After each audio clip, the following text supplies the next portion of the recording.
Welcome to this deep dive. We're going to unpack something today that really touches all our lives. Definitely. Often in ways you don't really notice. Right. Until maybe something changes. Exactly. Yeah. So today we're looking at the real-world impact of recent cuts to federal science agencies. We're pulling this straight from the articles and research notes you shared with us. Right. Think of this as our way of getting through that material together. Our goal, really, is to pull out the key facts, find those, surprising links, and really understand how these changes, which sometimes get framed as just cutting government spending or targeting elites, how they actually trickle down and affect, well, you and me pretty quickly. And the agencies we're going to zero in on are names you'll know: NOAA, that's Weather and Oceans. Right. The CDC, our public health agency, and the EPA, focused on the environment. And what the source material makes really clear is that these aren't just, boxes on an org chart. Not at all. They provide services that are fundamental. They save lives. They generate real economic value. Absolutely. And the context provided in the material is really important here.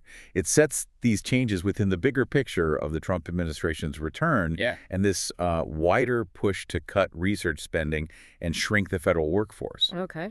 It specifically mentions something called DOGE as a cost-cutting force that's apparently already making personnel cuts. Right, setting the stage for what we're about to dig into. Yeah, exactly. Okay, so let's jump into that core idea then, this ripple effect. The material you provided really argues that cuts aimed at, quote, elites don't just stay there. No, they don't stay contained. They hit everyday people, and often faster than you might think. And it's fascinating how concrete it becomes when you look at the specifics in the sources, like NOAA, for example. Right. The material mentions a leaked memo suggesting more budget cuts, more position cuts are coming soon. Which sounds like it'll just ramp up the disruption. That's the worry, yeah. And NOAA is such a good place to start seeing this. Their role is huge. They provide the weather forecasts that farmers rely on, totally depend on for planting, irrigation. Harvesting, yeah. Yeah. And think about authorities preparing for, hurricanes, blizzards, floods. Crucial information. Totally. And the material points to a really specific operational impact. The National Weather Service, which is part of NOAA, they usually launch weather balloons twice a day.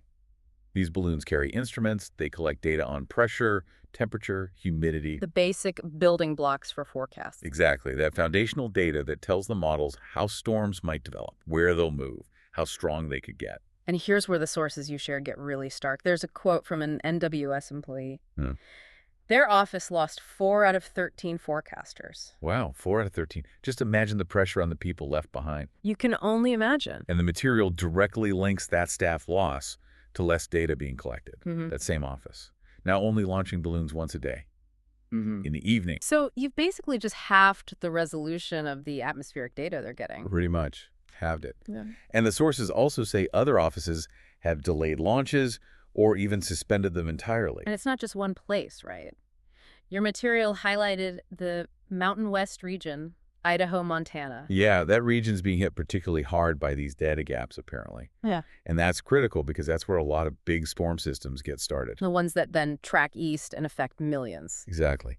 And this staffing shortage, it raises serious questions about, well, what happens during a crisis? Right. The material uses the example of the NWS office in Jackson, Kentucky.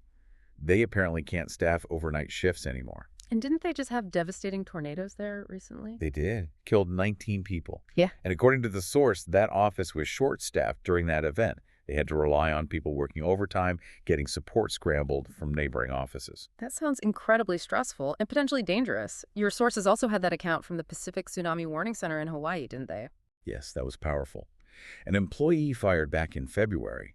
Part of those DOGE cuts hitting probationary staff, it seems. Okay. They describe the job wearing pagers 247, analyzing earthquake data constantly, calculating tsunami risks, making those huge calls about warnings. Life or death decisions. Absolutely. And they were already stretched thin, apparently. Needed 2 people on watch, always, which meant long shifts for a small team. And the fired employee's concern, as you relate it, was about burnout for those still there. Yeah, exactly. Burnout was already a worry before the cuts. And their point was, overworked people are more likely to make mistakes. And in that job, a mistake Could be catastrophic, yeah. Okay, let's shift gears a bit. From weather to public health, looking at the CDC, America's main public health agency. They gather the data for disease treatment, they fund clinics. Crucial work. And the link in the material is pretty direct. Fewer employees at the CDC makes it harder to track diseases and stop outbreaks early. And one specific project really stood out from your sources, the Medical Monitoring Project, MMP. Right, the MMP. Started back in 2005. Its whole purpose was collecting detailed data on people with HIV. Like what kind of data? Everything from other health issues they had, comorbidities, to transmission behaviors, barriers to getting care, really comprehensive stuff. And who used that data? State and local health departments relied on it heavily. It helped them target their services, their prevention campaigns much more effectively. Okay, so a really important tool. And according to the material, it just stopped. Incredibly abruptly, April 1st, apparently, all but one person on the 17-person team fired, just like A that. 20-year project, gone. Gone. And there's a quote in the sources from a CDC physician saying, "The only source of nationally represented information on people with HIV is now gone." Wow. That's alarming. It is. And the material suggests it's broader than just the MMP. It says maybe up to 45% of the wider HIV prevention team was also let go. So HIV research paused, grants terminated. That's what's reported. Yeah. Many basic medical care grants apparently cut off too. Now, the material you shared also touched on the why, the rationale behind targeting HIV work specifically. Yeah, it suggests that part of the reason is that the work focuses on groups hit hardest by HIV, like racial and sexual minorities, And the administration sees that as woke ideology interfering with, quote, pure science. That's the framing presented in the source material. And you can see the immediate impact of that view, according to your sources, in places like that clinic in Atlanta, the Empowerment Resource Center. Exactly. Downtown Atlanta. They had a $400,000 CDC grant specifically for gay and transgender patients. It's now in limbo. They apparently didn't get their May funds. And that wasn't their only funding source. No, but their only other funder, the source says, was the Fulton County HIV department. And that entire department was reportedly sacked just this week. So they're left with nothing. Pretty much. The head of the nonprofit is quoted talking about these awful choices, cutting services, turning people away. She says they'll try to keep going. But inevitably, we'll have to suspend programs. There is just no money left. That's the direct quote. Just devastating for the people who rely on them. Absolutely. And there's a prediction in the material from an Emory University professor. What do they expect? They reckon these cuts mean HIV rates are likely to rise in the next 2 or 3 years. A predictable but tragic outcome if that happens. Okay, finally, let's look at the EPA, the Environmental Protection Agency. Right. Their research on pollution is, well, fundamental.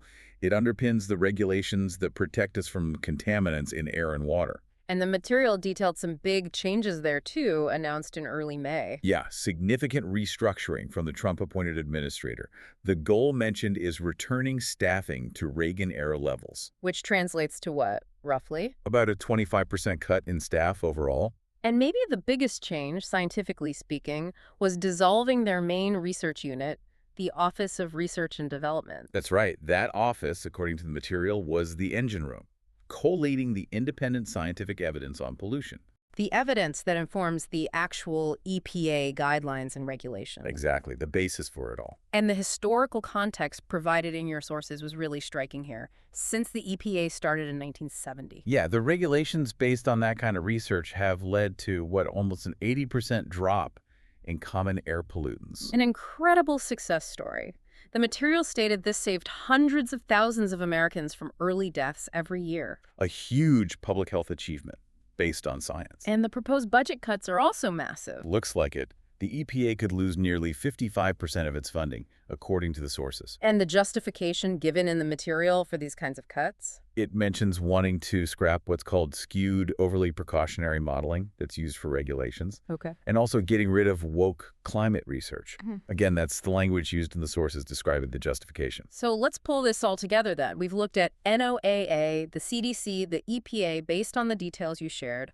What does it actually mean for you, the listener? Well, based on this material, it points to potential impacts on how reliable your severe weather warnings are. Right. It could mean less access to vital health data, maybe fewer clinics serving vulnerable groups in some areas. And changes to the rules that are meant to keep your air clean, these aren't abstract shifts in D.C. No, there are changes that the material suggests can directly touch your safety, your health, your community's well-being. So we've covered the waterfront, really weather prediction, disaster readiness with NOAA, Disease monitoring, public health access with the CDC. and environmental protection, air quality via the EPA, all viewed through the lens of the source material provided. And those sources kind of end on a thought, don't they? That maybe eventually the government might realize that warning people about killer storms, Or making it easier to get medical care. that these things help a lot more people than just some small group of elites. Yeah, but the material also notes that, for right now anyway, there aren't many signs of these policies being reversed. So, given how tied these services are to just, well, daily safety and life, here's something to think about based on everything we just discussed from the sources. What specific piece of that science we talked about today, maybe the weather balloons, maybe the HIV tracking data, maybe the pollution research for clean air, what piece seems most critical to you personally? And what happens, really, when that piece gets taken away or just reduced?